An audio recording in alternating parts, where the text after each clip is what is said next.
Sean Freelon Prize now, this is its 20th year, and in those 20 years the prize has been won by people from all over the Anglosphere, from the United States, Britain, Ireland. We've had runners up from Canada and Australia. We've had winners from the Anglophone diaspora across the globe, across Europe, across Asia, and we have a member of the Irish diaspora who's won this year.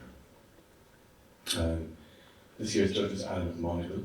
So Alan's going to come up now and say a few words about the experience of having judged the award and why he chose this year's particular winner. Thank you.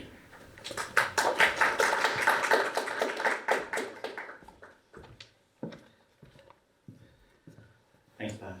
Hello, everyone. It's great to be here again.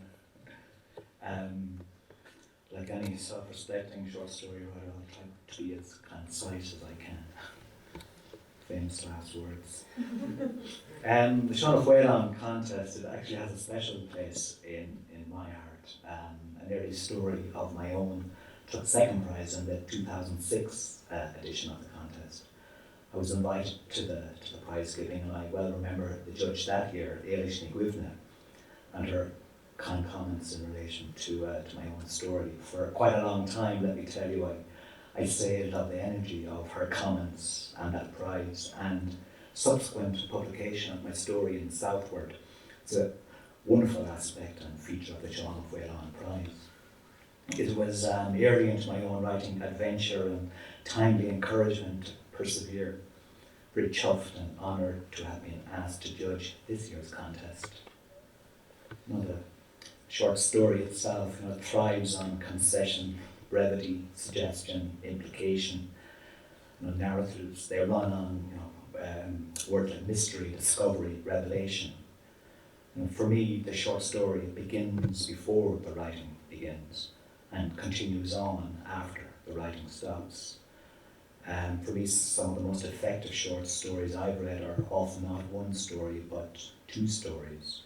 There's a shadow tale travelling alongside or underneath the main story, a so-called ghost in the text, if you like.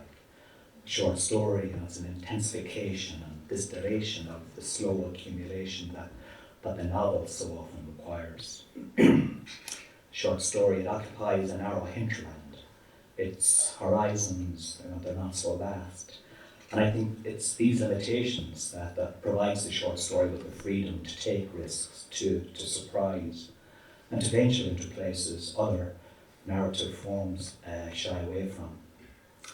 Of the 579 stories I read, the most effective stories, the ones that wove a spell on this reader, contained some and at times all of these qualities. They were also sustained by what the authors left unsaid as much as by what was included. Some stories, they leaped out of the traps with a voice potent enough to carry the narrative all the way. Some of these voices were loud, some were quiet. Some stories thrived on surprise, on interesting objects, memorable images, on potent occasions and intriguing situations. There was, so much writing to admire: voice, language, tonal register, interesting perspective. The standard, it really was incredible and humbling. Somehow I managed to narrow the 579 stories down to 17, then to 15, to 13.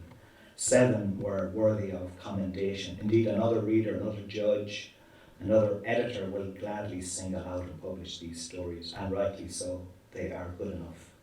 I had a tough time choosing the 4 shortlistees. Wavered, dithered, lurched from one candidate to the next. And just as writing is rewriting, reading is rereading, more so when it comes to the short story, and so I reread. I found I was ever so gradually rewarded. Certain stories began to yield some of their secrets. I could get a sense of their magic, and with this I felt I was getting closer to what might be considered a winning story, in addition to a runner-up and an additional quartet of entries worthy of publication. And at this stage, the margins, they were narrowing all the time. When I finally picked my two prize winners, I couldn't help but notice they both had one-word titles. One is an Italian word, one is an Irish. And again, suffice to say, it was the merest sliver of magic that ultimately separated shortlistees from prize winners, and indeed first prize from second. I just say a line about the shortlistees before I light on the winning story itself. Primal Cuts by Katrina Shine was such a playfully cheeky and sassy piece of fiction. I loved the narrator and her memorable worldview. Things We Did While Waiting for parentheses Good News by Lenore Micah. A record of a scary time. It was a brilliant combination of humour and pathos.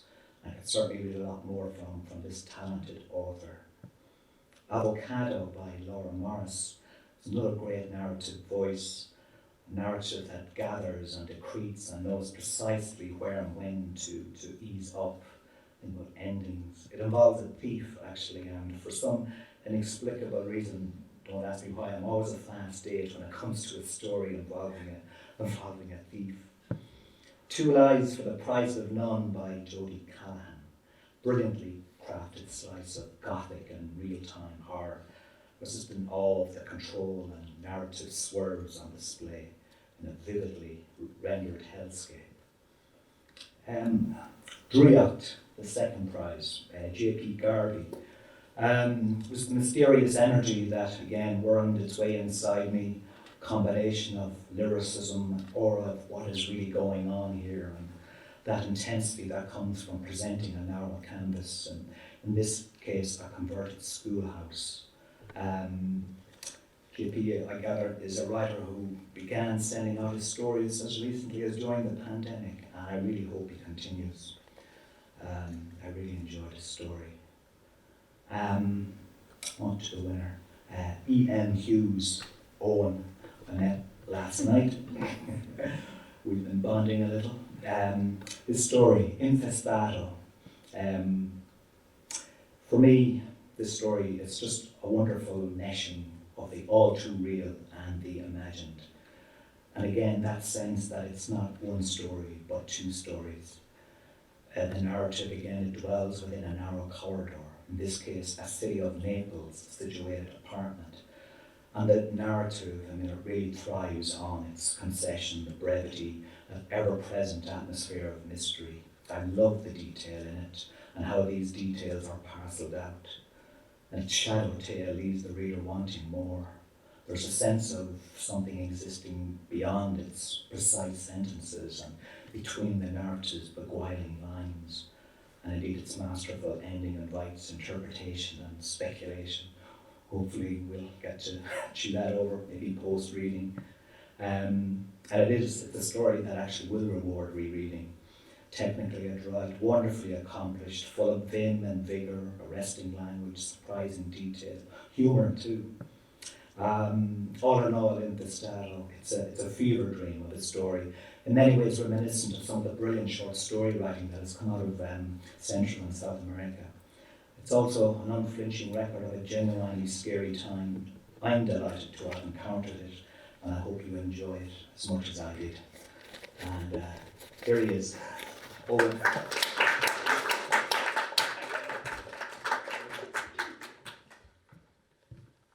All right, let's get this over with. Can you all hear me? Yeah. Good, that's good. Well, this is as good a time as any to thank Alan for choosing my story. I'll get onto that in a bit, but I'd also like to thank Patrick, Kate, and James for the wonderful hospitality I've received this week. It's really a great pleasure in life to have someone else pay for my food. That's sorely needed in these times. Alan said some very kind words there, and some very specific words, which thankfully removes the fear I've had from the beginning that this was some terrible mistake, terrible mix-up that happened, and I'd get on stage and be like, no, like the Oscars at that particular year. Oh Jesus. No, you know what, if you guys disagree with Alan, please take it up with him. That's how we'll do that. Yeah, I'll get on to my story soon, but I guess to to butter you up, my day job is in PR, public relations. I make people look better than they are, mostly. James, who's behind the camera here, called me a spin doctor the other day. I don't think that's a bad description. Yeah, a lot of what I do is make people look better. And the main piece of advice I give people is you have to give your audience something to sympathize with, something personal. You know, an ailing relative is probably the best thing, the highest on the list. But you know, if you have a newborn baby, I'd also mention that. By the way, 6 weeks ago, my wife gave birth to our first child. So yes, this is the reaction I wanted. Yes. So yeah, on my side, so, you know, actually the only person I've actually performed this story in front of as a human I've performed in front of is my child, more in my arms like this. So if I seem to be shaking uncontrollably up here, it's actually my paternal instinct. Anyway, enough of this imposter syndrome ramble. I'll get on with the story. My story is called Infestato. We communicate through the walls. They carry on a muffled conversation in Italian. I yell back in English. They stamp on their floors. I hit my ceiling with the butt of a sweeping brush. Doors are constantly slamming in the rooms below me. Next door, they play thumping techno music, or they fuck on an old springy bed. But mostly they just talk, loudly, all around me, in big Italian voices. Today is particularly bad. Next door, a woman is screaming at someone about something. A child, a man, a dog, maybe her mom over the phone. Above me, they are moving their furniture, dragging like thunder rolling across the floor. A telltale sign that soon they'll pump up the volume of some bass-heavy music system while they jump or skip or just stamp in place. Who knows? I raised the volume of the television to the max. It is an old Blockbuster of a TV that came with the apartment. You can only get a good view of it by sitting directly in front of it. From any other angle, it is impossibly opaque. At its max volume, it spits out a garbled melodrama in staticky Italian. There are no English channels. I give up on reading and start doing some squats in the middle of the room. I'm starting to get pretty heavy around the waist. Outside my window, I see 20 different people walking the same dog every day. I'm only on the 5th floor, so I have a pretty good view of the narrow pedestrian path that runs between the parking lot and the empty motorway.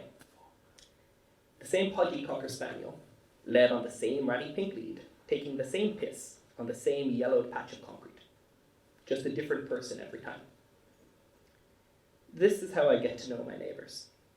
I see in succession a young man in a muscle tee with a greased-back coiffure, a teenager in fluffy pink pajama bottoms, red lipstick and makeup, headphones too big for a head. I see a squat man in a full suit wiping sweat from his bald head, a bell-shaped lady with a close crop of grey curls and a cooking apron, and I see all other configurations of kids, tired-looking parents, and skinny, hungry-looking teen boys in tracksuits, who might be intimidating in a group, but by themselves just look kind of lonely. But always the same fucking dog, wagging its tail with endless enthusiasm. I try to pair the faces and bodies with the noises that permeate my apartment day and night, but fail. I've sussed out that they are all sharing the same dog to get themselves in a walk, and I'm the only gobshite not in on the racket. Excuse me. On Friday nights, the murmurs to my left, to my right, and below me, rise and converge above me in the ceiling. Music thumps, glasses clink. I would have liked to joke to my mum it was like having an infestation of gigantic rats in the crawl space. Twice a week, my groceries are left in a brown box on the mat in front of my door. When the bell rings, if I am fast and lucky, I might catch a glimpse of the shoulder and rubber heel of the person who delivered it as they follow their corpse down the stairs. I can never tell if it is a man or a woman. In the first weeks of the shut-in, I got up at 7 a.m. every morning, shaved and put on a fresh shirt. I spent some time finding the best angle and background for the camera, but all the white walls looked yellow. By now, I have what you might call, charitably, a neck beard, and I tend to only get up when lying down becomes more tiresome than standing. Since what I would have described to my mom as a career setback a few weeks ago, Time has really stopped meaning all that much. Often I don't bother dragging myself the 3 meters from the couch to the open plan bedroom. Most of the time, I just stay on the couch all night. Really, it's more like I'm sitting on the couch and it's night. And then, moments later, I'm still on the couch, but orange light is oozing in through the lace curtains in the corner of the kitchen. I think I might be a ghost. The curtains do nothing to dissuade me. A spirit trapped in a Neapolitan apartment block, haunting its innocent denizens with bangings, the smell of unwashed hair and off milk, and a general sense of malignancy. I really should learn the language, if only to make for a more informed spirit. Under a pile of junk mail and pizza boxes that I cannot fit into the narrow garbage chute in the hall, I recover my language books. I bought them for a course I was planning to attend in my first weeks in Naples before they cancelled that and everything else.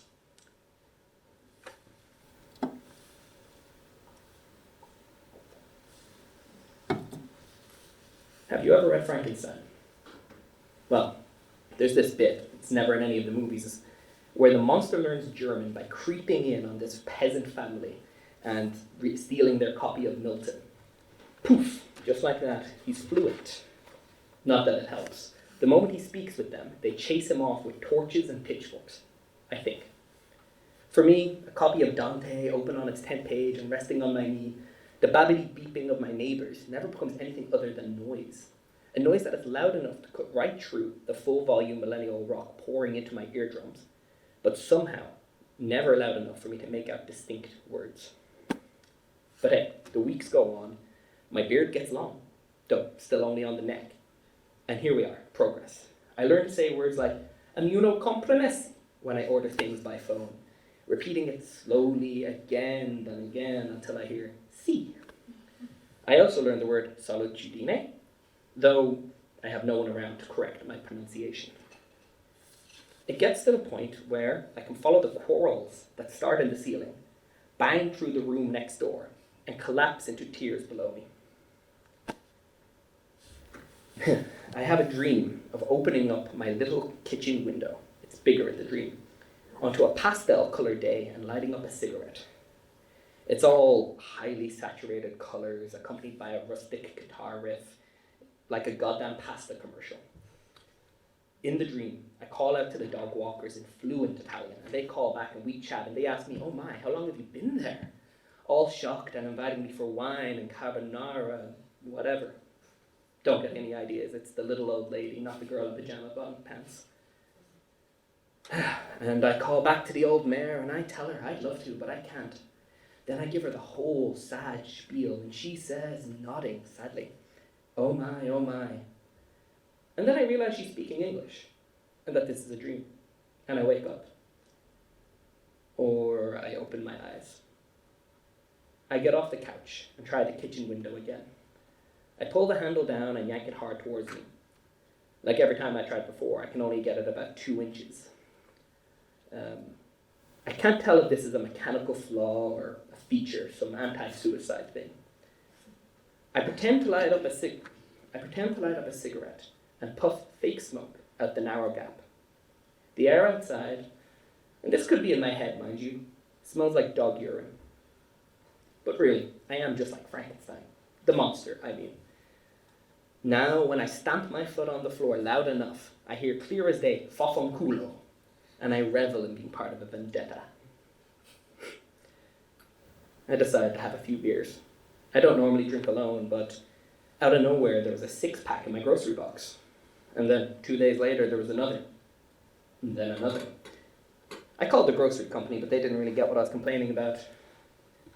Neither did I, really. They were all room temperature, of course. My fridge is very small. So when in Rome, or Naples, I drink, and I get to thinking about that ghost thing again. I think it's very funny, actually, to be a ghost in the flesh. I drink another warm beer.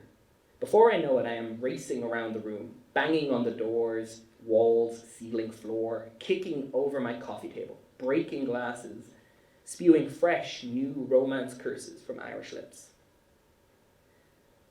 I collapse on the floor, and I am surprised to find myself there. So surprised that I just start laughing. And I don't stop until, at some point, I pass out on that spot of the dirty old carpet. Now I am definitely asleep. I dream that I am in this crowded graveyard. There are like 20 or 30 funerals going on at once, and it's raining and also hot, and everyone wearing a raincoat. It was that awful clammy way it gets on a busy bus on a wet day back home. I am at the graveyard, and I am looking for my man's grave, and I keep asking everyone I see, and they are all the dog walkers. The girl in pink pajama bottoms, but in a black suit, and the old lady with the thick curls in a black suit, and that little fellow already in his black suit, and the Cocker Spaniel too, still with its ratty pink leash. No one knows where my man is, which makes sense because it's my dream and my party, and I don't know where she is. There are hushed voices beneath me. Mind you, my ear has been pressed right against the floor this whole time. It's the sad little voices of a lady and a child. I start thinking, as I tend to do, about those voices and wondering if it would make a difference if I could somehow match them all up with the right faces. Me knocking on the walls and apologizing in simple, plain, but honest and well-meant Italian. Them deliver, not the old lady cause that's dangerous these days, but others delivering a bottle of red wine, a peace offering, an overdue housewarming gift, and lingering in the hall, a few meters away, trying to talk, them in broken English and me in broken Italian. I start knocking on the different gravestones, and somehow it's only the English apologies coming out of my mouth that wake me up again.